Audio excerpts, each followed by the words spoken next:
Remedy by Murtagh. You, haunted eyes meet his, aren't supposed to be here. I gasp, to interfere.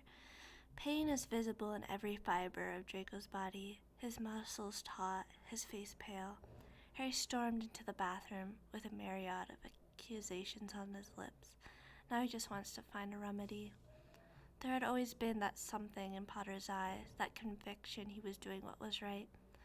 Draco feared he might have envied his favor, might have wanted it for himself. Now, faced with Potter's searing eyes, he knows the hunt for his own passion has been in vain. Blood on the floor, Harry registers at the edge of his vision. Has he hurt himself? Draco still looks at him, leaning on a broken basin. Just looks, as if he expects him to solve the situation, to end this strange equilibrium. Would he curse him or change their fates? What are you waiting for? What even am I to you now, Draco mocks him. A villain you slay on your way to finally kill Voldemort? A schoolmate you've never particularly liked? There's a self-deprecating note to his voice that Harry doesn't like. No, is all he says. Don't fall into his trap. You are more than your father, more than a pawn in their game. Don't make yourself less by following their orders. Stand up for yourself. What do you want? Who do you want to be? Be the person you want to be. Don't fall. Stay. So much he wants to say. I don't hate you, is what Harry settles on. Let me help you. Draco laughs, a startled, sad sound. How? He pulls up his sleeve, and the mark seems to join in his mockery of Harry's idea of rescue, intervention. It's too late. No. It's as if Draco's heart stops. No? No one had ever won against Voldemort, except Harry, of course. He watches Harry walk towards him, tentatively, as if he was a startled deer. His heart skips another beat as warm fingers wrap around his exposed arm. I don't care. It's you. Draco's skin is cold and slightly damp, but feeling it underneath his fingertips is all the confirmation he needs. Harry lifts his eyes from the mark up to the taunt lines of Draco's throat. His lips, his eyes.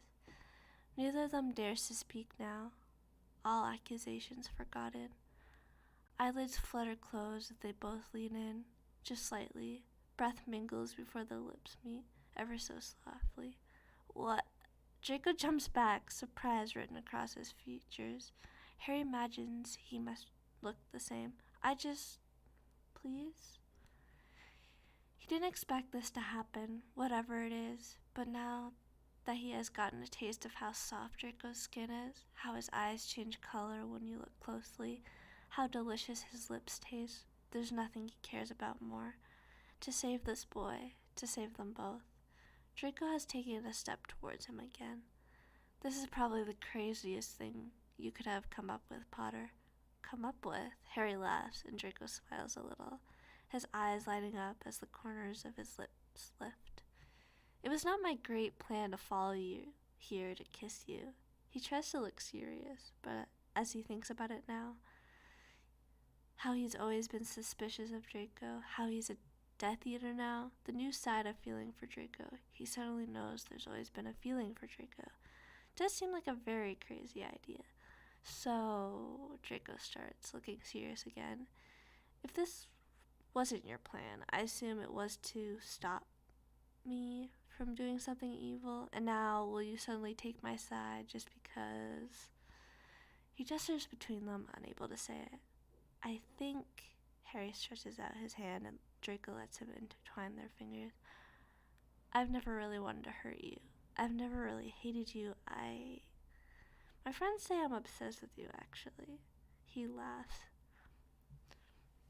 So yes, I would really like to take your side if you'd like that. Draco's widened. This is all a bit unreal. He pauses and looks into Harry's eyes. You know, I must answer to his call, right? That there are things he wants me to do. He's threatened my parents, me. It's not as if you don't want to find him anyway, but we're on opposing sides of this. I must fight you. Like you say, it's not as if I don't fight him anyway. I'll just fight him for your sake, too. For hours. Harry tries to smile and squeezes Draco's fingers. You realize this hours is a bit of a sudden occurrence, and we have no idea how to make any of it work. Harry can't help but laugh again. I've never had any idea of how to make anything work, and I don't care. Maybe I'm a bit impulsive sometimes.